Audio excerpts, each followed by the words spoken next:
Je peux penser par exemple à AWS, qui est Amazon Web Service, dont vous avez eu, disons, une mesure de l'importance il y a 3 jours, qu'à un certain moment, la moitié de l'Internet américain est tombée à cause du fait que l'un des centres de Amazon a eu une faille qui l'a bloqué pendant plusieurs heures. Hein. Donc voilà, donc c'est des entités, des objets qui sont fort différents. Et j'ai cherché, par exemple, dans le deuxième chapitre de En attendant les robots, le chapitre s'intitule De quoi une plateforme est-elle le nom? Je dis pas pour, c'est pour donner une référence, c'est ma note bas de page à ce que je dis. J'ai cherché dans ce chapitre à montrer que la complexité est aussi une complexité due à la stratification généalogique et étymologique de la notion de plateforme.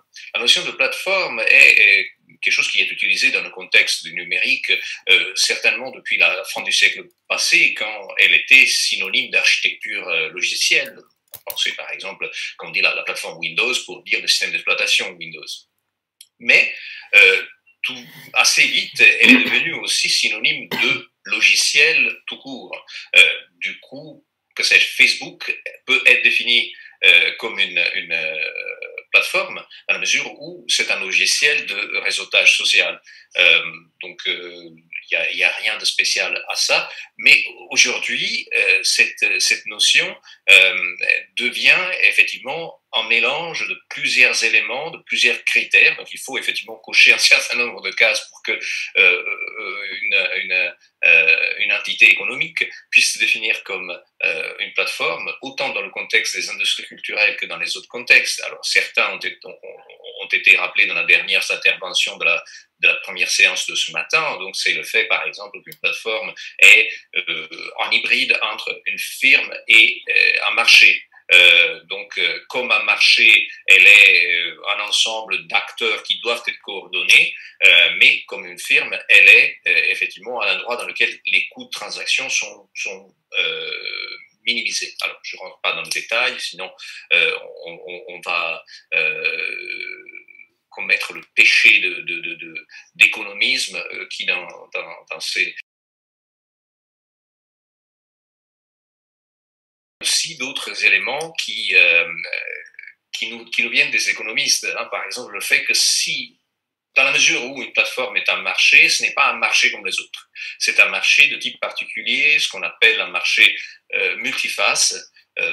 Donc, en économie, les marchés multifaces sont des marchés qui n'ont pas tout simplement des producteurs et des consommateurs, mais qui ont plusieurs acteurs. Pensez par exemple à Deliveroo. Deliveroo est un marché à 3 facettes, 3 volets. Vous avez évidemment des mangeurs, vous avez évidemment des restaurateurs, mais vous avez aussi des livreurs. Et donc, ces 3 personnes reçoivent des incitations économiques différentes. Dans certains cas, c'est des incitations économiques positives. C'est le cas des livreurs ou, dans certains points de vue aussi, des mangeurs, mais parce qu'ils ne payent pas le prix qu'ils paieraient s'ils étaient dans un resto. Mais par contre, c'est des incitations négatives pour le restaurateur, lequel paye une commission pour être sur cette plateforme. Et après, tout cela nous renvoie à la question de la contribution de chacun de ces acteurs à des plateformes. Cette contribution se réduit largement à la production de données. Données qui sont captées par les plateformes, donc il y a la question de la captation des données et de la captation de la valeur, et données qui sont utilisées pour réaliser ce que Vincent Bulich appelait justement l'appariement automatique. Alors moi, je préfère, parce que je suis méfiant chaque fois qu'on me dit automatique, j'ai une approche cynique à l'automation, je préfère dire que c'est un appariement algorithmique, c'est-à-dire qu'il y a certains procédés mathématiques qui permettent de mettre en relation des personnes et des contenus ou des produits. Donc, pensez à Amazon, plateforme de vente, surtout la partie vente de livres, qui a un algorithme de recommandation et qui met en relation le producteur de livres avec le consommateur. Pensez à YouTube, qui vous propose, vous suggère des vidéos qui devraient être, dans la meilleure des hypothèses, cohérents avec vos préférences, vos goûts et vos centres d'intérêt. Et pensez aussi à Uber, par exemple, dont l'algorithme tarification dynamique, donc ce qu'on appelle le surge pricing, est capable de calculer un prix en temps réel, le prix qui est en même temps le prix maximum que le passager serait prêt à payer, mais en même temps le prix adapté pour donner une incitation au chauffeur pour qu'il se déplace là où il y a davantage de passagers. Donc, si vous sortez d'un concert ou si vous sortez d'une gare ou s'il pleut, à un certain moment, pour vous, passagers, le prix va flamber. Mais bonne nouvelle pour le taxi, il y a une zone rouge dans la ville vers laquelle tous les taxis, les BTC plutôt convergent et qui est donc visiblement la zone dans laquelle l'algorithme a fait flamber les prix. Donc tout ça pour donner des éléments de contexte à la question des plateformes, ou plutôt pour compléter la définition de plateformisation. Et en même temps, je veux terminer et laisser la parole à Maud en disant tout simplement que cette définition n'est pas neutre par rapport au travail. En particulier, il y a une certaine gouvernementalité du travail qui se met en place sur les plateformes.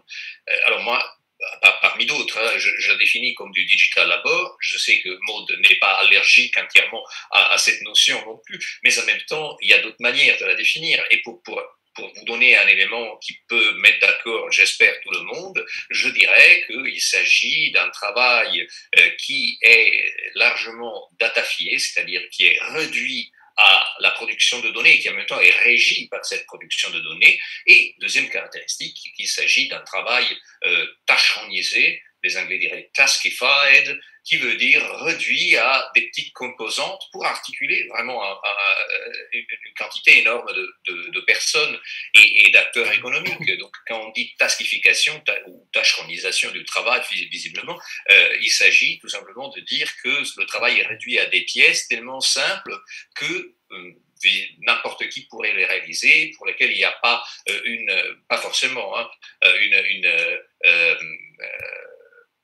comment dire, un savoir-faire spécifique. Et dans certains cas, il y a même des normes et des standards qui s'imposent. Pensez par exemple à certaines plateformes de production de vidéos comme TikTok ou Snapchat qui proposent des standards de format de votre vidéo. Donc, vous ne pouvez pas produire n'importe quelle vidéo et n'importe quel contenu de n'importe quelle taille ou de n'importe quel format. Vous devez faire une vidéo de quelques secondes dans laquelle quelqu'un danse fait des choréos intéressants. Voilà. Donc ça, c'était pour donner des éléments. Et là, je laisse Maud reprendre cette question du travail qui, évidemment, soulève la question de la gratuité ou pas de ce travail. Merci Antonio. Merci à toutes et à tous pour cette invitation et pour les présentations de ce matin que j'ai trouvées très intéressantes.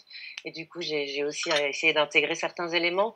Alors moi, ce que je vais proposer, Antonio l'a dit, en fait, c'est un peu à la fois de déplacer et d'élargir un peu les questions qui ont été posées. Déplacer parce que derrière la notion de participation, je vais poser la question du travail et puis élargir ou en tout cas peut-être désingulariser un peu l'espace qui était abordé ce matin. C'est que je vais essayer de vous emmener au-delà des industries culturelles et au-delà même des plateformes en vous montrant combien certaines des questions qu'on peut se poser autour du travail et du travail gratuit sur les plateformes se posent bien au-delà.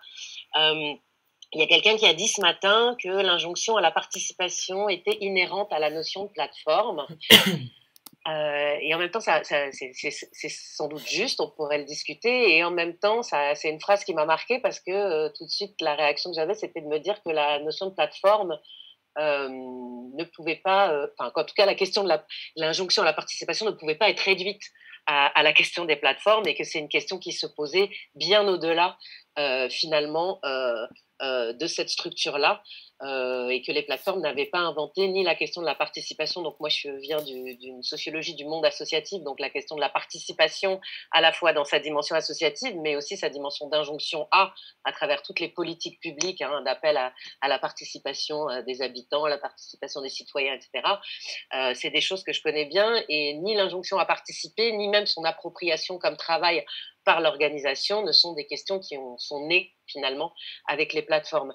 Peut-être que ce qui est né en fait avec la question des plateformes, c'est ce que j'ai un peu faussement présenté comme un décalage, c'est-à-dire la question du travail libre et gratuit derrière la participation sur Internet, puisque en fait la manière dont, Antonio, tu me corrigeras si tu n'es pas d'accord, mais j'aurais tendance à dire que la manière dont la question du travail a été posée sur Internet et autour des plateformes a été d'emblée celle du travail gratuit, c'est-à-dire que cette question-là a été finalement est arrivée en même temps qu'on pose la question du travail sur Internet à travers cet article inaugural qui a été rappelé ce matin de Tiziana Terranova, hein, Free Labor, Producing Culture for the Digital Economy. Donc, Producing Culture, d'emblée, on pense la question en termes de Free Labor. Et avec ce terme de Free Labor qui articule en fait la notion de participation et la notion de travail gratuit, puisque Terranova précise bien que dans Free Labor, dans le free, il y a les deux, hein, il y a le free du libre et puis il y a le free du gratuit. Et donc, elle pose finalement d'emblée l'ambivalence en fait de cette participation sur Internet qui est effectivement volontaire, mais qui est en même temps gratuite. Et donc, elle articule d'emblée à la question du travail. Et du coup, c'est vrai que sur cet espace-là, du travail sur Internet, des plateformes, etc., on a d'emblée posé cette question-là et on l'a posée d'emblée avec, finalement, j'ai envie de dire, toutes les catégories marxistes qui vont avec cette question de travail gratuit, c'est-à-dire la notion de valeur, la notion d'exploitation, la notion d'aliénation, avec finalement beaucoup de débats autour de l'usage de ces catégories, des déplacements qu'elles nécessitent, etc. Donc il y a effectivement cette importance de la manière de poser cette question-là. Effectivement, là, il y a quelque chose d'assez singulier. Et par exemple, pour quelqu'un comme moi qui vient d'une sociologie du travail associatif, ces questions n'étaient jamais posées aussi explicitement et j'ai eu un vrai plaisir à lire ces débats, à rentrer dedans, etc. Néanmoins, ce n'est pas parce qu'elles ont été posées de manière très forte sur cet espace-là que cette question du travail gratuit n'existait pas ou ne peut pas être objectivée à la fois j'ai envie de dire, dans les industries d'abord culturelles et créatives, bien au-delà, bien avant la question des plateformes, en fait, hein, la question du travail gratuit dans les industries culturelles et dans les industries créatives, elle existe déjà et elle a même déjà été pointée finalement par des sociologues des médias avant finalement qu'elle se pose autour des plateformes et de la plateformisation.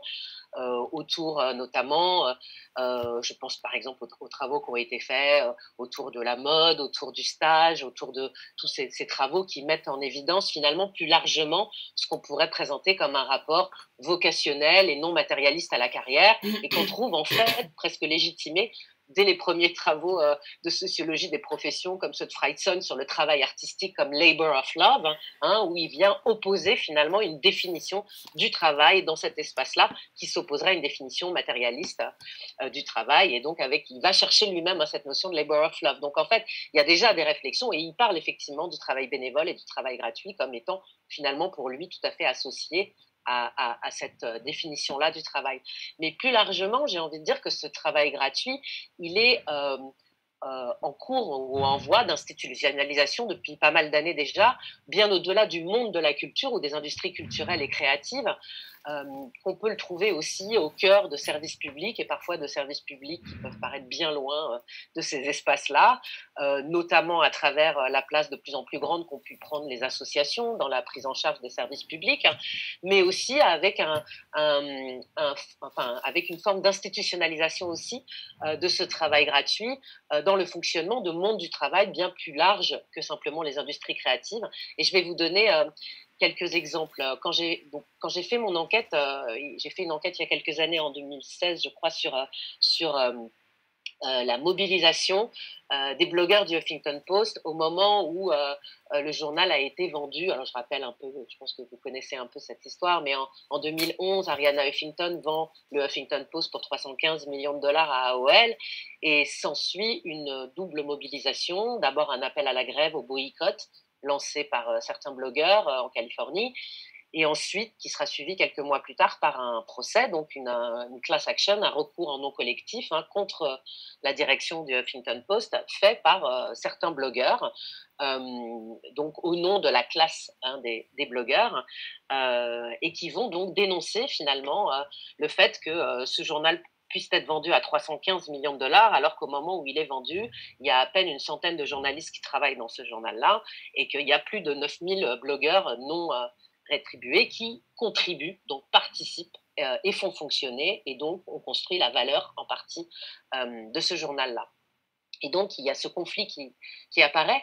Et en même temps, quand on travaille sur ce conflit, on voit que ce qui se joue finalement dans ce conflit, à travers l'annonce du profit, à travers sa visibilité, c'est en quelque sorte un recadrage en exploitation d'une activité contributive que les blogueurs participatifs, que les blogueurs définissaient comme quoi, à la fois comme une activité engagée, militante, une contribution à une cause, parce qu'il faut se souvenir quand même que le Huffington Post, à cette époque-là, c'est un îlot de presse démocrate dans le monde de Bush, donc c'est défini avant tout comme un organe de presse militant. Donc contribuer au Huffington Post, c'est exprimer ses opinions politiques, les donner à voir, donc contribuer à une cause.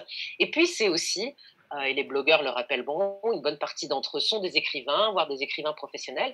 C'est aussi un investissement pour l'avenir, un éventuel tremplin pour sa propre carrière. Finalement, ce qu'on appelle aujourd'hui une forme de hope labor, hein, cette idée que je travaille gratuitement aujourd'hui ou je contribue gratuitement aujourd'hui au Huffington Post dans l'espoir que demain, ça me permette d'obtenir un vrai boulot dans le New York Times ou ailleurs. Donc, une dimension finalement de visibilité que leur renverra d'ailleurs à la figure Arianna Huffington en leur disant « Je ne vous ai jamais rien promis d'autre que cette exposure, cette visibilité ». Donc, on a un mélange d'engagement militant et de hope labor qui finalement pour moi, qui venais d'une sociologie du monde associatif et connaissait rien du tout, ni aux plateformes, ni au digital labor, etc., était extrêmement familier, puisque c'est exactement ce qu'on retrouve, et ce qu'on retrouve de plus en plus depuis une quinzaine ou une vingtaine d'années, dans les usages, finalement, du bénévolat associatif ou du service civique, aussi bien dans le secteur associatif que dans le service public, hein, un mélange, finalement, d'engagement militant et de hope labor, avec les mêmes mécanismes de preuve. Mon travail gratuit, c'est bien la preuve que je suis un vrai écrivain, un vrai artiste, mais aussi un vrai militant, un bon citoyen, et puis un régime aussi de, pas simplement de preuves, mais aussi de promesses. Je travaille gratuitement aujourd'hui dans l'espoir de décrocher demain le boulot de mes rêves, hein, soit dans un journal, soit dans une association, soit dans le travail social, etc. Donc, du point de vue des travailleurs bénévoles du Huffington Post, c'est bien plus qu'un surtravail qui leur est extorqué, c'est leur travail tout entier et avec lui la capacité de définir ce qu'il est et pour qui il vaut, pour eux, hein, cette valeur pour eux, finalement à la fois engagement militant et hope labor pour leur carrière. Et je terminerai en soulignant ça, je crois que l'exploitation sur les plateformes à laquelle on se réfère quand on parle de travail gratuit, finalement, il a sans doute moins à voir avec l'exploitation de l'ouvrier à l'usine que nous décrivait Marx, qu'avec celle de son épouse à la maison, puisque je crois que la littérature sur le travail domestique a largement travaillé et pensé cette question du travail gratuit comme un déni de travail au nom de valeur. C'est pas du travail, c'est de l'amour. C'est pas du travail, c'est de l'art. C'est pas du travail, c'est de l'engagement. C'est pas du travail, c'est de la citoyenneté. C'est pas du travail, c'est de la formation, comme on dit aussi aux stagiaires. Donc tout ce déni de travail au nom de valeur et son appropriation par le capitalisme sont des choses qui ont été finalement largement pensées, travaillées, débattues, discutées par les féministes à propos d'une toute première forme finalement de travail gratuit qu'est le travail domestique, qui a été fortement étudiée par elles il y a plus de 40 ans déjà et qu'on a donc tout intérêt à repartir de ces réflexions-là et des formes d'exploitation qu'elles ont mises en lumière finalement à partir de cette appropriation du travail gratuit. Et je pense que c'est pas un hasard si finalement on a retrouvé très tôt avec la question de la participation / le travail gratuit sur Internet, les mêmes questions sur les frontières du travail, en fait, que se posaient les féministes dans les années 70, c'est-à-dire, est-ce que quand je poste un avis sur une plateforme, comme je donne mon point de vue sur un bouquin, quand je fais circuler un texte que j'ai mis sur un blog, est-ce que je travaille ? Finalement, ça fait largement écho à quand j'embrasse mon fils le soir pour lui dire bonne nuit, quand je prends ma douche, quand je promène mon chien, quand je fais un gâteau pour ma famille à la maison. Est-ce qu'on peut vraiment dire que je travaille et jusqu'où ? Donc en fait, ces questions des frontières du travail et des enjeux que ça soulève en termes de valeur et d'appropriation, c'est des questions qui en fait ont déjà été beaucoup travaillées bien loin finalement des plateformes de l'industrie culturelle. Et si je peux me permettre, dans la continuité de ce que tu viens de dire, qui reviennent aujourd'hui, d'une part avec le revival de toute une tradition féministe des années 70, je pense à des penseuses plutôt comme Silvia Federici, qui avait écrit donc ce pamphlet sur housework as work, donc le travail domestique comme travail, mais il y a aussi des théoriciennes du travail des plateformes, je pense à l'anglaise Ursula Hughes ou à l'australienne Kylie Jarrett, qui sont effectivement désormais des piliers de cette tradition féministe désormais inscrite de manière entièrement légitime dans le contexte de la réflexion sur le travail des plateformes et le travail digital en général. Mais alors moi j'aimerais revenir sur le point que tu soulevais en évoquant le texte de Tiziana Terranova, qui est un texte de l'année 2000. Donc c'est un texte qui a 20 ans. D'ailleurs, je suis un peu surpris qu'il n'y ait pas eu je sais pas, célébration pour les 20 ans, mais enfin, pourquoi? Parce que c'est un texte qui, dans son erreur, même dans sa fausse route, parce que c'est une clamoureuse fausse route, c'est un texte extrêmement intéressant. Alors, tout d'abord, quelques éléments de généalogie de ce texte pour vous donner, après, ensuite, des éléments de complexité par rapport à la question du travail gratuit ou pas sur les plateformes d'aujourd'hui.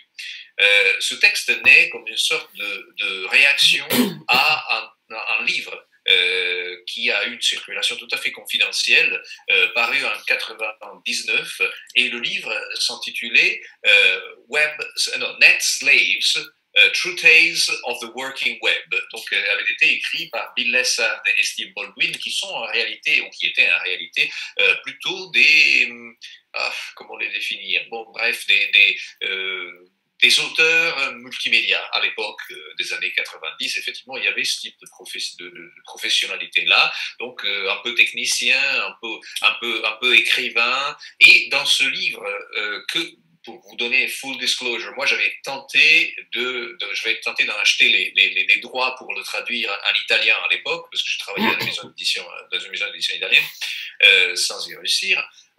Dans ce livre, il y avait finalement tout un tas de portraits de personnes qui travaillaient véritablement dans le contexte des premières entreprises de l'Internet de l'époque. Je vous parle évidemment du pré-boom et de la pré-explosion de la bulle d'Internet dans les 2000, donc évidemment bien avant l'arrivée des plateformes. C'était des personnes qui étaient largement identifiées dans ce livre comme des freelances. Et c'est en s'inscrivant sur et c'est un élément important, cette question du statut de ces personnes, en parlant de ces personnes ou en reprenant la réflexion de Lessard et Baldwin sur ces personnes-là, que Tiziana Terranova a tenté dans son texte de social text, donc finalement inscrire tout ça dans la réflexion post-ouvriériste italienne, qui à l'époque était complètement imbibée d'une sorte de idéalisation du rôle du freelance comme en même temps la personne qui casse la tradition salariale et qui propose un travail free parce qu'il est gratuit parfois, mais surtout parce qu'il est libre. Parce qu'il échappe aux chaînes de subordination. Alors là, c'est l'élément de fausse route, à mon avis, et personnellement, j'ai fait mon deuil de cet aspect du post-ouvriérisme italien, ce deuil sous forme de 400 pages de livres, donc en attendant les robots, et donc, ils m'ont pas pardonné pour ça, mais ça me va très bien. C'est pas problématique. Ce qui est intéressant est en effet que nous retrouvons certains éléments de cette sorte d'idéalisation du travail, alors que le freelance n'est pas du travail gratuit par définition. T'es payé si t'es freelance, et en général du travail atypique, donc toutes les formes atypiques de travail, même aujourd'hui. Alors récemment, avec mon équipe de recherche qui s'appelle Deep Lab, on est en train de faire un projet européen sur les slash workers. Les slash workers, c'est pas exactement les travailleurs des plateformes, mais il y a aussi des travailleurs des plateformes. C'est souvent des personnes qui sont dans des industries culturelles.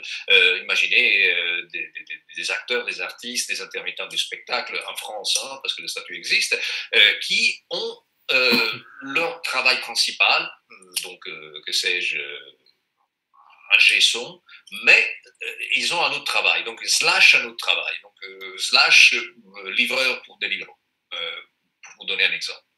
Et alors, ce qui est intéressant est qu'effectivement, dans la parole de ces personnes que nous avons interviewées avec mon collaborateur Maxime Cornet récemment, donc dans les mois les mois de juin et jusqu'à septembre 2020, on retrouve pas mal, au moins des échos de ce que les journalistes du Huffington Post disaient il y a, c'était combien? Il y a 10 ans. Donc il y a 10 ans. Et donc, si les journalistes du Huffington Post disaient d'un certain point de vue, ou alors je travaille gratuitement et ça c'est une preuve de, ou alors en général toutes les personnes que tu as analysées dans ton livre considèrent la gratuité comme une sorte de preuve du fait que ils sont véritablement des artistes, ils travaillent véritablement dans une industrie qui est culturelle, mais qui est vocationnelle aussi. On pourrait dire la même chose de l'université. Combien de personnes réalisent énormément de travail gratuit parce que justement ils considèrent que c'est le signal d'une vocation, un signal qu'ils envoient entre guillemets au marché du travail de l'université. Donc j'accepte des vacations dans des endroits terribles, payés zéro ou presque zéro, pour démontrer que je suis véritablement motivé. Alors voilà, on retrouve finalement une continuité entre cette idée du régime de la preuve qui se rattache parfois à la gratuité, parfois à la précarité, parfois au fait d'être payé mal, pas zéro, mais mal. Et ça, c'est l'élément que je voudrais souligner. Le fait que dans les plateformes et surtout dans les plateformes culturelles, il y a un continuum entre sous-rémunération et non-rémunération. Et ça, c'est l'élément qui, effectivement, peut produire ou produit la controverse autour de dans quelle mesure nous pouvons définir ce travail gratuit comme du travail, parce que souvent les personnes qui s'opposent au fait de définir, par exemple, le digital labor comme du travail, ne voient pas la continuité entre quelqu'un qui est payé zéro et quelqu'un qui est payé mal, ou quelqu'un qui est payé presque zéro. Moi, personnellement, j'ai passé désormais des années à étudier des personnes qui sont des micro-travailleurs, c'est des personnes qui réalisent des tâches tellement petites pour des tas de raisons, hein. Parfois c'est pour entraîner des intelligences artificielles, parfois c'est pour faire du marketing, parfois c'est pour faire de la data entry et du commerce en ligne, mais en même temps ces personnes-là sont payées parfois presque zéro, au point que dans certains pays ils sont payés 0,008 centimes. 0,008 centimes, pas euro. Et donc, être payé 0,008 centimes ou être payé 0 centimes, finalement, rentre dans ce continuum.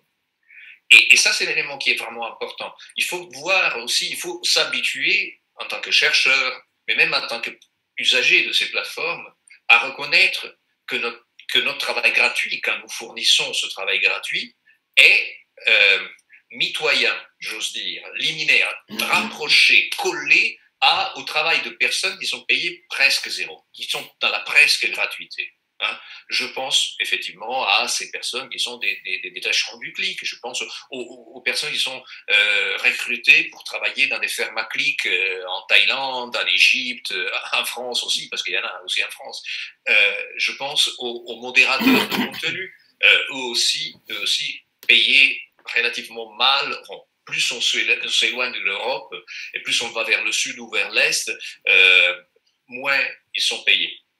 Alors ça, c'est quelque chose qu'il faut souligner. Il faut souligner qu'effectivement, il y a cette continuité et qu'il faut même, à la limite, arrêter de parler de gratuité sans guillemets.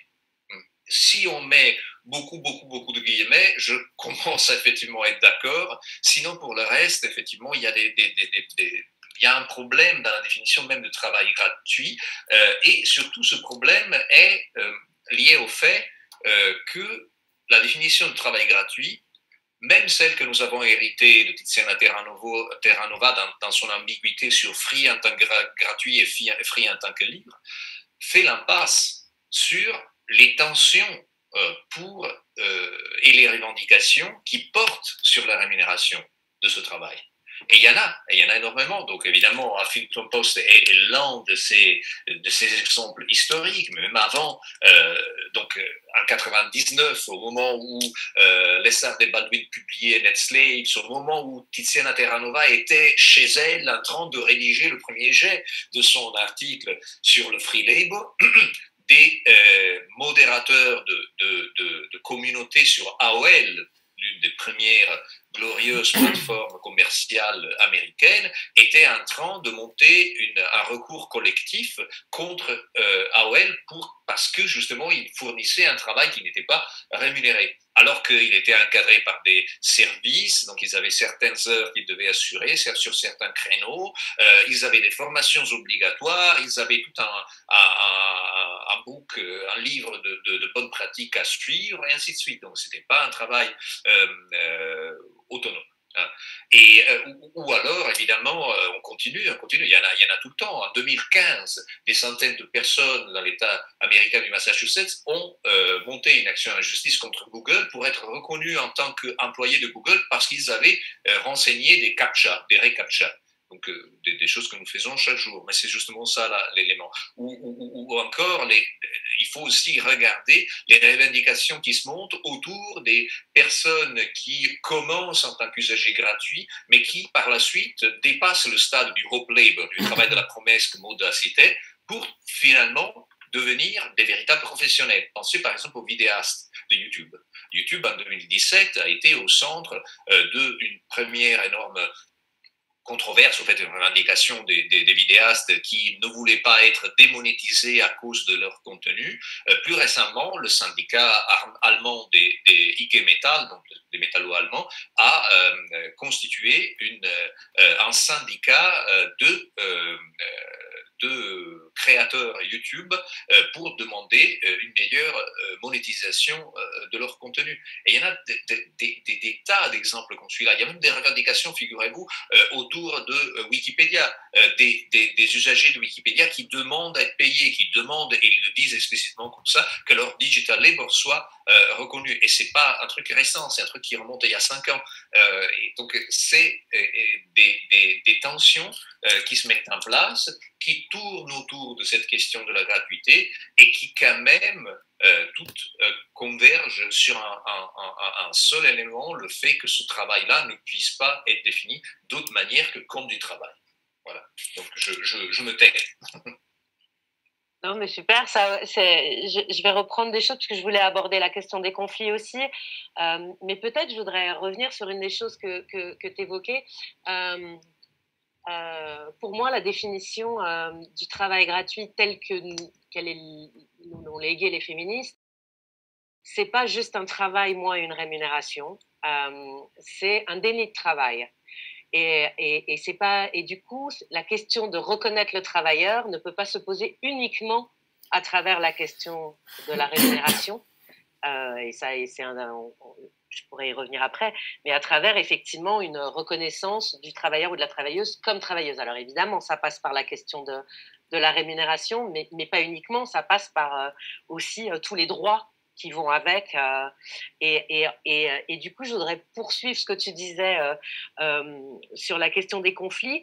C'est qu'en fait, une partie des conflits aussi qui ont eu lieu pour dénoncer le travail gratuit et son usage, etc.,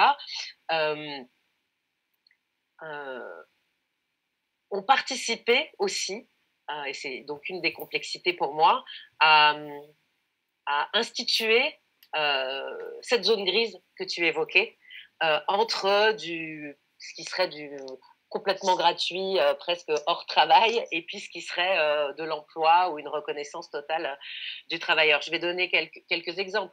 En fait, les exemples qu'on a en tête, c'est soit les travailleurs se sont portés, par exemple, devant les tribunaux et ils ont été refoulés. Enfin, le Huffington Post, ça a fait beaucoup de bruit, mais ça s'est arrêté au tout début de la class action et on leur a dit très clairement non, on vous a jamais rien promis d'autre que de la visibilité.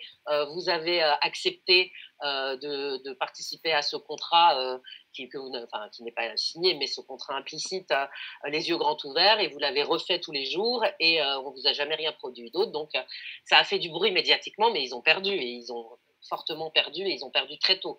Donc, soit finalement les dénonciations, les recours aux tribunaux finalement continuent à marquer la séparation entre ce qui serait du travail et ce qui n'en serait pas. Hein, donc, on réaffirme très fortement. Soit au mieux, on arrive à faire repasser de l'autre côté en cas de requalification, mais on ne touche pas à la frontière. Soit on a effectivement des actions conflictuelles qui vont venir toucher à la frontière, mais qui vont avoir pour effet de l'élargir. C'est-à-dire, par exemple, des formes de syndicalisation, par exemple, de travailleurs sur les plateformes. Je pense par exemple très récemment, en 2019, je crois, il y a eu les mémères sur Instagram qui ont créé un syndicat, donc EJ Meme Union, et qui ne demandent pas la rémunération, mais qui demandent à avoir plus de contrôle sur la monétisation qui va être faite éventuellement de ce qu'ils postent, une ligne directe pour discuter avec Instagram, un contrôle et plus de transparence sur les algorithmes qui vont définir la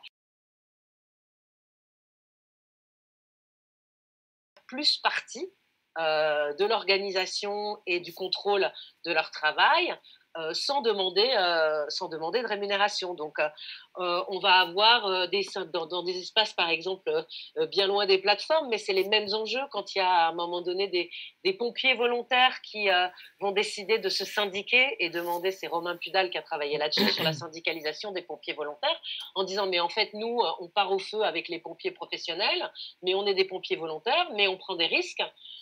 Donc, en fait, on devrait avoir une couverture, on devrait avoir une assurance, on devrait avoir une reconnaissance minimale finalement des risques qu'on prend. Et pour ceci, on demande à être syndiqués. Donc, ils vont se retrouver à être syndiqués finalement, parfois dans les mêmes syndicats que les pompiers professionnels. Donc, on a en fait, on a eu la même chose avec les allocataires de l'aide sociale, qui étaient les gens au Workfare aux États-Unis, qui à un moment donné se sont mobilisés en disant les municipalités utilisent notre travail puisqu'on est allocataire de l'aide sociale. Donc maintenant, pour continuer à toucher nos allocations, nos heures de travail gratuites, il faut qu'on donne des heures de travail gratuites à la collectivité. Bah oui, mais du coup, la collectivité nous utilise pour nettoyer les parcs, pour nettoyer les rues, pour nettoyer le métro. Donc en fait, on est un peu comme des travailleurs publics, mais pas rémunérés par la municipalité. On demande à ce qu'on soit reconnu. Et donc, on leur a reconnu pendant tout un temps le droit syndical. Donc, ils étaient syndiqués, protégés. Ils ont même eu une petite rémunération, mais plus faible que celle des fonctionnaires municipaux. Donc, ça venait les classer quelque part dans un espace intermédiaire. Donc, voilà, on a en fait des luttes, des mobilisations, idem pour les stagiaires en France. Hein, quand Génération Précaire s'est mobilisée et a demandé à ce qu'on ne puisse pas abuser comme ça du stage gratuit, etc., et ben, on a eu un statut de stagiaire avec du coup l'obligation de les indemniser à partir de 2 mois de stage. Voilà. Donc, on a idem pour les volontaires. Hein, le service civique aujourd'hui, bah, c'est des gens qui sont indemnisés avec certains droits sociaux, mais pas tous. Donc, ils cotisent pour la sécurité sociale et pour la vieillesse, mais pas au chômage. Donc, on a en fait, finalement, dans la démultiplication de ces statuts, leur institutionnalisation, et parfois sous l'effet des mobilisations qui demandent finalement à être mieux reconnus, plus reconnus, on a en fait une espèce de zone grise, un continuum en fait qui se construit, hein, et pas simplement sur la question de la rémunération comme tu l'évoquais, mais aussi sur la question des droits en fait, et donc de la reconnaissance du travailleur comme travailleuse, ou de la travailleuse comme travailleuse, avec du coup tout cet espace où on a un peu d'argent, un peu de droits, mais pas un peu de représentation collective, mais pas complètement, etc. Et donc cette zone grise là, elle s'institutionnalise, elle n'est pas du tout à la marge, elle est au cœur du fonctionnement. Donc, par exemple, si on va regarder plus les espaces sur lesquels j'ai travaillé moi, du fonctionnement de certains services publics aujourd'hui. Je veux dire, ça paraît marginal, mais quand on va répertorier le nombre de bénévoles et aujourd'hui de services civiques, puisqu'aujourd'hui, par exemple, le volontariat en service civique, c'est plus uniquement dans le secteur associatif. Depuis 2015, il a été élargi à tous les services publics.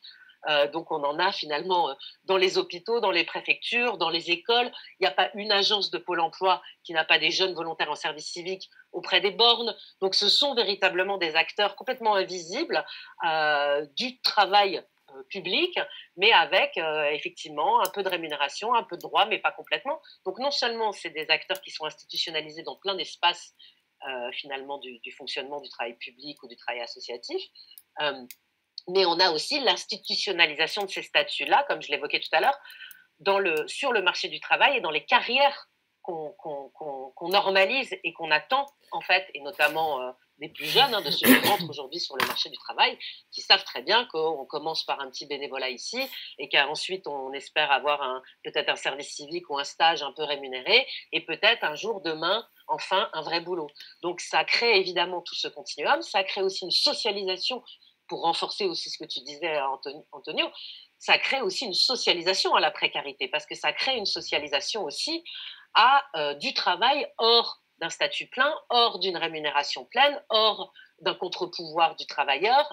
Donc ça crée aussi toute une socialisation à cette précarité-là, à cet éclatement des dimensions du travail qui étaient intégrées dans le salariat. Alors on peut faire évidemment beaucoup de critiques sur le salariat, mais on voit bien comment on apprend aujourd'hui, finalement, dans ces trajets-là, à ne pas les prendre tous ensemble. Et je terminerai là encore sur le fait que ces débats-là, ils ont aussi été posés finalement très tôt par les féministes quand elles ont réfléchi à comment on peut sortir de cette assignation du travail gratuit aux femmes et de la non-rémunération du travail domestique. T'évoquais la question du wages for housework, de tout le mouvement international du salaire au travail ménager, qui vient de Silvia Federici, Maria Rosa de la Costa, Selma James, etc., qui ont fait énormément de bruit, qui ont été aussi très critiqués à cette époque-là. Ça n'a pas du tout été un message facile à faire passer partout, ni auprès de toutes les féministes, ni auprès de toute la gauche, cette idée qu'il fallait un salaire au travail ménager.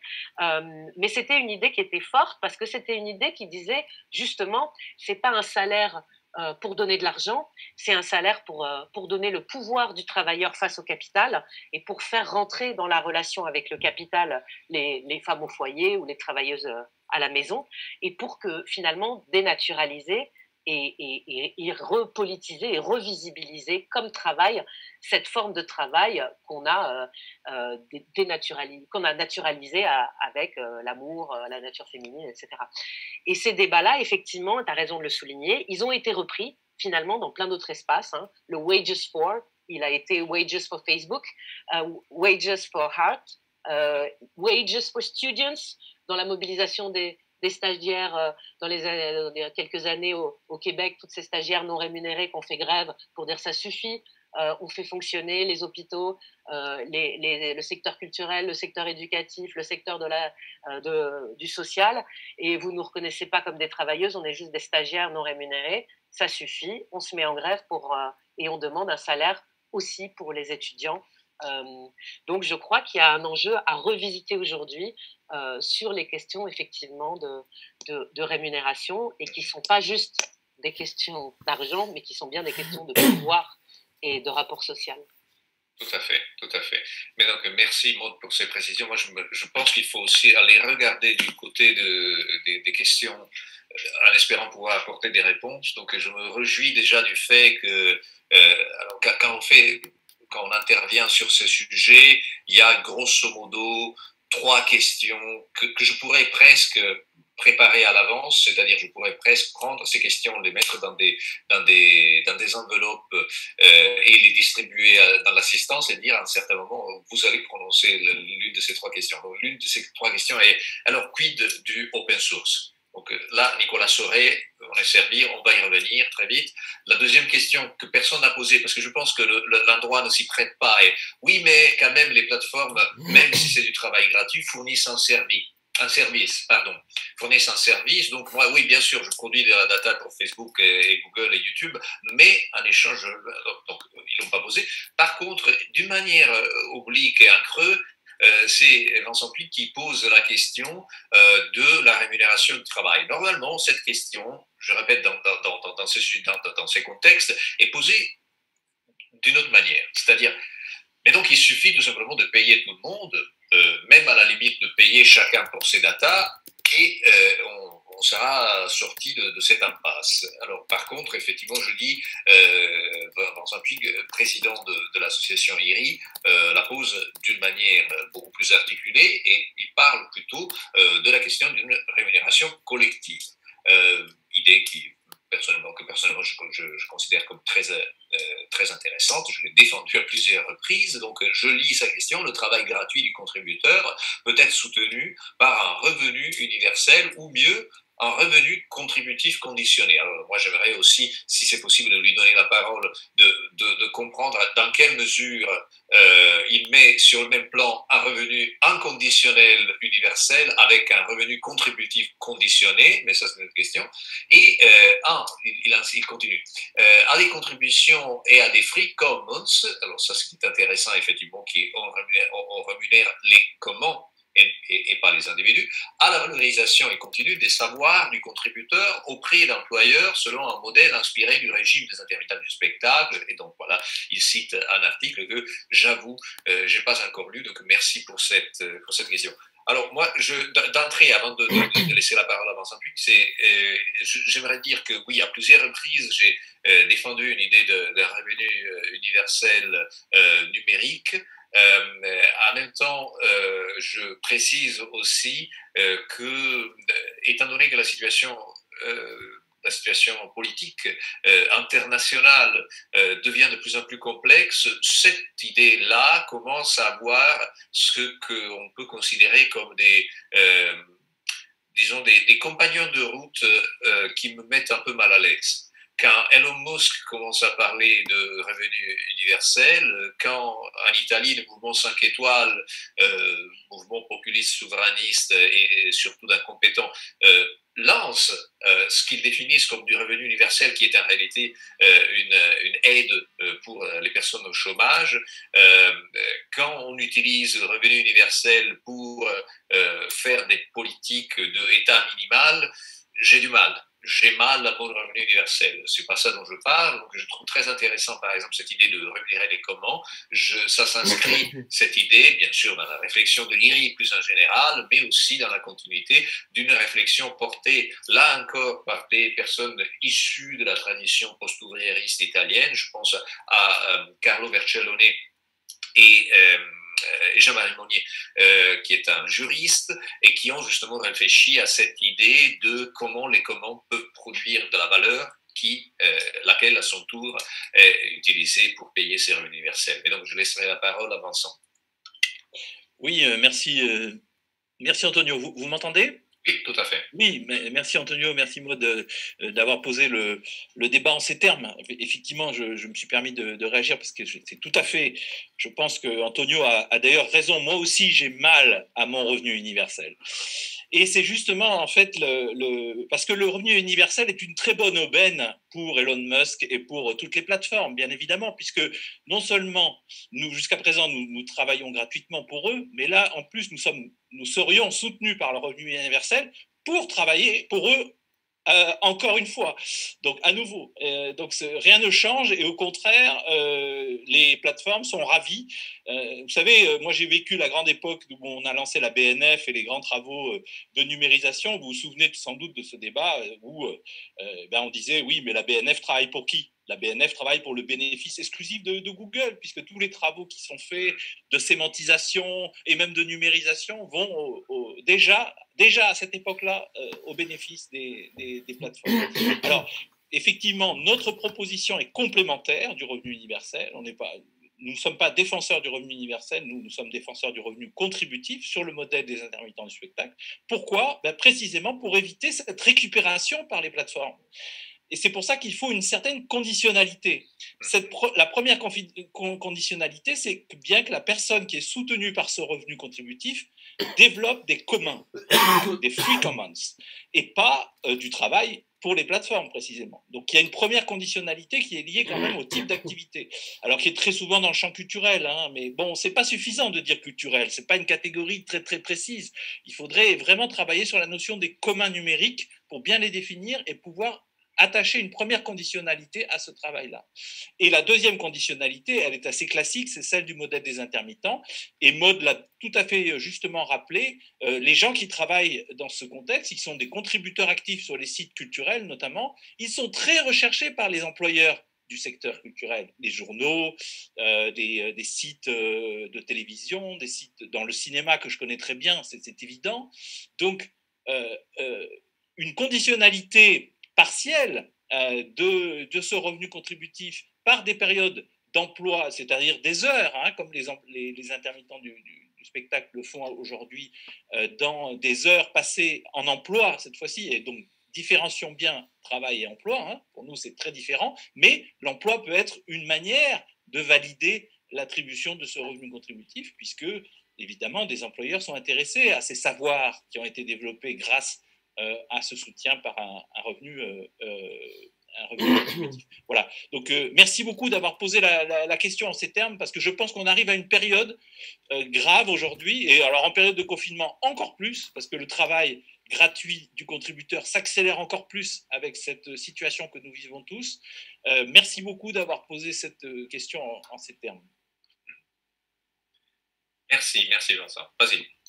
Est-ce que je réponds aussi, parce que c'est aussi un sujet qui me passionne, et c'est aussi une question que j'ai souvent, en fait, comme toi, Antonio, la question du revenu universel, ou de qu'est-ce qu'on fait. Et effectivement, je pense que c'est important de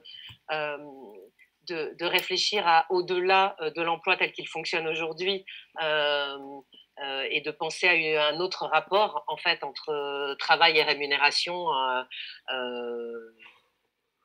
Et en même temps, j'ai aussi des doutes sur le revenu universel tel qu'il est présenté. C'est pas que j'ai mal, c'est que j'ai des doutes, moi, sur le revenu universel. Un peu pour les mêmes questions que tu évoquais, Antonio, c'est-à-dire, pour moi, il y a une dimension individuelle dans le revenu universel. Et qui dit individuel dit que les rapports sociaux jouent à plein, et que je vois pas en quoi de facto, ça renverserait l'ordre social, genré, etc. Et le fait que tout d'un coup, parce qu'on aurait un revenu universel, on n'attendrait plus des femmes, tout ce bénévolat, tout ce travail domestique, etc. Donc, je ne vois pas ce qui, en soi, en fait, perturberait cet ordre social.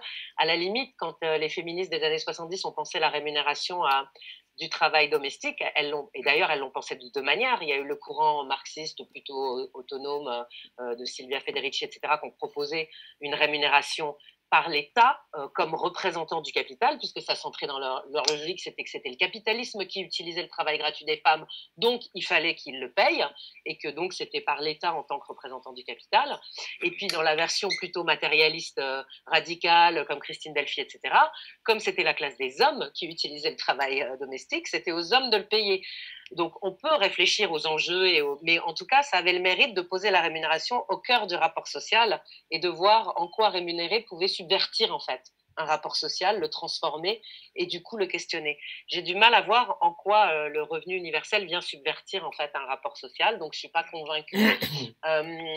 Mais par contre, je pense qu'il y a d'autres propositions, comme on vient de l'évoquer plus tôt, sur la question, par exemple, des formes de salaire socialisé. Donc moi, je me sens plus proche de quelqu'un comme Bernard Friot, qui réfléchit finalement à une rémunération du producteur ou un statut politique du producteur finalement, et qui réfléchissent donc autour un peu du modèle, oui, des intermittents, ou des travaux récents d'Aurélien Catin, par exemple, qui propose d'élargir la rémunération, enfin le système, le régime des intermittents à d'autres travailleurs, et qui propose un essai sur le salaire au travail artistique, donc qui reprend un petit peu ces enjeux-là, mais avec des dimensions finalement d'institutions, de définitions et de collectifs qui viennent reposer les questions, en fait, collectivement, de la définition de la valeur et à quoi on veut donner de la valeur. Alors, je ne sais pas si c'est la conditionnalité pour moi, au sens du fait que tout le monde doit y participer, mais par contre, c'est l'idée qu'il doit y avoir un collectif qui, à un moment donné, repose les questions, parce que sinon, j'ai l'impression que ce qu'on a tendance à oublier et à invisibiliser dans le travail, il n'y a pas de raison qu'il soit rendu visible à nouveau parce qu'on aura changé les modes de rémunération. Je terminerai par cette petite phrase que j'adore de l'artiste Ukeles, qui a voulu rendre visible le travail de nettoyage. C'était un de ses projets artistiques qui était très proche du mouvement du Wages for Housework, et qui a écrit un manifeste qui s'appelle Maintenance as Artwork ou quelque chose comme ça. et qui posait cette question: On Monday morning after the revolution, who is going to take out the garbage? Et je pense que c'est une question extrêmement importante, tant qu'on n'a pas discuté en fait et qu'on n'a pas construit collectivement des institutions. Finalement, qu'on passe au revenu universel, qu'on passe au salaire socialisé, qu'on passe à tout ça, donc on n'a pas abordé collectivement ces questions. Finalement, elles restent pour moi très claires. Voilà, qui descendra les poubelles lundi matin après la Révolution, ça reste quelque chose qu'il faut qu'on discute. Et en même temps, après on passe à une autre question. Je ne trouve pas que la perspective FRIO et la perspective de ce revenu conditionné, contributif conditionné, soient entièrement incompatibles. Au contraire, c'est l'une se concentre sur la FRIO, se concentre sur une dimension micro, alors que l'IRI a une vision qui est vraiment plutôt orientée macro. Donc c'est une différence d'échelle, mais c'est pas une incompatibilité. Alors on nous dit qu'on a encore 5-10 minutes pour dépasser brièvement, donc on a encore 2 questions, y compris celle de Yves Citon, qui malgré nos recommandations de poser les questions dans l'onglet questions, a posé la question dans le chat, donc je ne l'ai pas vu. Alors je vais commencer par lire celle de Nicolas Sauret. Vous réinscrivez le travail gratuit dans une perspective féministe, de libre travail et ou marxiste, aliénation. Est-ce qu'on peut aussi réinscrire le travail gratuit dans le mouvement du free software, qui est un projet politique global au sens de projet collectif qui s'inscrit dans une contre-hégémonie? Car on sait que cette pensée de l'infrastructure, avec l'ouverture des sources, le régime juridique de l'écriture du code, la transparence des protocoles, a essaimé au-delà du software. On peut penser au Creative Commons qui reprend cette idée du copyleft. Qu'est-ce qu'on peut dire de cette catégorie, de ces formes de contribution et de conscience collective au regard de vos analyses des formes de travail gratuit? Alors, avant de répondre, je lis aussi la question de Yves, qui dit par contre: merci pour ces mises au point très intéressantes et complémentaires. On a beaucoup parlé de travail, tâcheronisation au Playboy, etc., mais pas beaucoup ou du tout d'emploi, correct, sauf des personnes qui cherchaient à se faire requalifier un emploi qu'on a évoqué. On ne peut pas parler de tout en 20 minutes, bien sûr. Mes questions sont: l'emploi n'est-il plus une catégorie pertinente? Que pensez-vous de la conception de entre-précariat que propose Silvio Le Rousseau pour désigner certaines conditions de non-emploi, autant que de travail qui deviendraient dominantes en coïncidence de phase avec la numérisation de nos relations sociales? L'entreprenariat peut-il être aménagé comme une fatalité ou une liberté, ou doit-il être condamné et combattu comme tel? Est-ce un mode de participation à l'emploi ou un mode d'exclusion de l'emploi salarié? Ok. Donc, il y a 10 000 questions dans chacune de ces questions. Maud, veux-tu ouvrir les danses et même, mettons les fermer parce que là, on doit terminer. Donc, vas-y. Tu veux pas y aller? Ok, moi je veux bien. Moi je veux bien sur l'emploi en fait. Oui, j'ai pas repris le terme et en même temps, vous avez raison. En fait, moi, je crois que je parle beaucoup d'emploi. En fait, je parle beaucoup d'emploi en parlant de travail gratuit parce que, comme je l'ai dit brièvement tout à l'heure, je pense que le travail gratuit est au cœur des logiques de l'emploi et de la manière dont fonctionne le marché du travail aujourd'hui, et donc est pas du tout périphérique ou à côté. Ou si théoriquement ça s'oppose, hein, puisque comme je reprenais les exemples de requalification, on voit bien pour le droit comment il y a l'emploi d'un côté et puis des choses qui sont pas de l'emploi et qu'on va requalifier. Mais donc comme emploi, mais à partir du contrat de travail, donc hein, c'est ça qui va être mais en dehors de ça, dans la manière dont ça fonctionne, il me semble que le travail gratuit, il est au cœur des logiques de l'emploi de plusieurs manières. Alors j'ai tout un chapitre dans mon bouquin où j'essaye d'expliquer ça, hein, le travail gratuit au cœur des logiques de l'emploi, en montrant comment, pour moi, il y a beaucoup de travail gratuit dans l'emploi, déjà, aujourd'hui, c'est-à-dire de choses qui ne sont pas rémunérées et qui sont attendues, en fait, des travailleurs et des travailleuses, ou des formes de dévalorisation de l'emploi, finalement, sur les mêmes principes que la dévalorisation et le déni de travail qui est accordé au travail domestique, par exemple. tous les secteurs dits du travail féminin, en fait, sont des espaces où on est bien dans l'emploi. Hein, quand on parle des aides-soignantes, des infirmières, des institutrices, etc., on est bien dans l'emploi. Et en même temps, on est dans une forme d'emploi qui porte toujours, en fait, la dévalorisation et le déni de travail qui est associé au travail domestique, parce que les compétences sont naturalisées, parce que c'est du féminin, parce que c'est de l'amour, parce que c'est de l'attention, parce que c'est de la bienveillance, et donc on a tout un pan finalement de l'emploi qui fonctionne en fait en termes de production de la valeur sur les mêmes logiques de déni de travail, de dévalorisation au nom de valeur qu'on trouve dans le travail gratuit domestique. Donc pour moi, il y a déjà toute cette dimension-là que je présente et que j'analyse. Donc il y a toute cette dimension du travail gratuit au nom de l'emploi que j'évoquais tout à l'heure, hein, avec cette idée finalement d'une démultiplication des statuts, d'un brouillage des frontières finalement entre ce qui est de l'emploi ou ce qui n'en est pas. Hein. Je veux dire finalement, au contraire, je crois que j'ai beaucoup parlé d'emploi, la manière dont on va employer des gens qui ne sont pas dans l'emploi, mais comme s'ils l'étaient. Hein. Je veux dire, quand on utilise un service civique pour faire fonctionner, je sais pas, une borne à Pôle emploi, une administration, etc., on est bien dans ce qui devrait relever de l'emploi en réalité. On est bien dans la logique de l'emploi, sauf qu'avant, c'était des emplois aidés. Avant ça, c'était des emplois publics. Ensuite, c'était des emplois aidés. Et aujourd'hui, c'est juste du non-emploi, mais que tout le monde considère comme l'emploi. J'ai fait une enquête récemment il y a quelques années avec Sophie Rétif, Florence Yadaden et Francis Lebon sur le développement du service civique dans les services publics, hein, pas simplement dans le secteur associatif, mais dans cette nouvelle phase. Et dans toute une partie des services publics, en réalité, les gens les appellent les emplois civiques et ils se trompent parce que c'est pas de l'emploi. Mais en réalité, ils ne se trompent pas dans leur analyse presque sociologique des choses parce qu'ils savent très bien que pendant longtemps, on leur a envoyé des emplois aidés et que maintenant, on leur envoie des services civiques pour faire la même chose. Donc, on n'est plus dans l'emploi, mais on est bien dans un usage qui est le même que celui des emplois aidés. Donc, les frontières sont extrêmement compliquées à démêler. Et puis, la dernière finalement, manière dont, pour moi, le travail gratuit est au cœur des logiques de l'emploi aujourd'hui, c'est autour de tout le discours sur finalement un travail gratuit à la place de l'emploi, c'est-à-dire la mise au travail des hors-l'emploi dans le travail gratuit, avec tout le retour toute la logique workfariste en fait qui existe dans beaucoup de pays, aux États-Unis, pays européens, et qui arrive de plus en plus fortement en France, avec tout le discours sur la contrepartie. Donc, pour ceux qui ne sont plus dans l'emploi ou qui ne peuvent plus y être, eh ben, la contrepartie qu'on demande, c'est du travail gratuit, avec cette idée qu'aujourd'hui, effectivement, les départements peuvent demander aux allocataires du RSA de faire du travail gratuit pour continuer à toucher leur allocation. Maintenant, c'est juridiquement possible, hein, alors qu'il y a quelques années, ne serait-ce que quelques années, ça avait fait scandale. Aujourd'hui, c'est possible, ça a été justifié.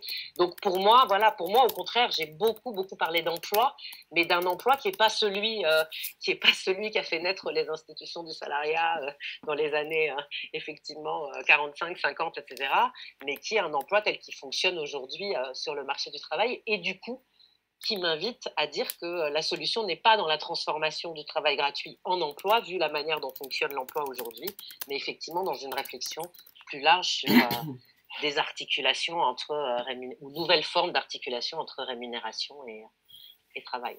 Voilà, ça répond à la question. Et alors moi, aussi j'aurais des trucs des éléments de réponse à apporter à Yves, mais je me tourne d'abord vers Martha pour savoir si, plutôt que faire ça, parce qu'effectivement, avec Yves Citon, on peut discuter à un autre moment, mais si j'ai le temps au moins de donner quelques éléments de réponse à Nicolas Sauret. Oui.